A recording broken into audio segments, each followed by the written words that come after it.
Today we have the 2018 Ford Focus. This vehicle has done just over 30,000 miles. It has a manual transmission and a petrol fuel type. To the left of our steering wheel, we have cruise control as a feature, as well as our keyless ignition. To the right, we have voice control. On the first page of our screen, we can access navigation, mobile apps and Bluetooth, 4Pass Connect, Apple CarPlay and Valet mode.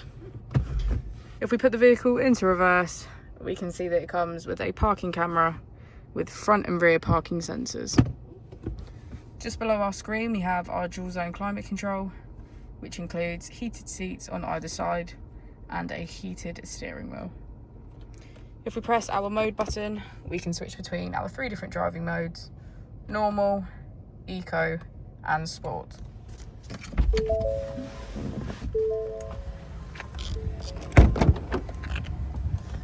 As we go into the back of the car, we can see that all of our seats have a black leather trim.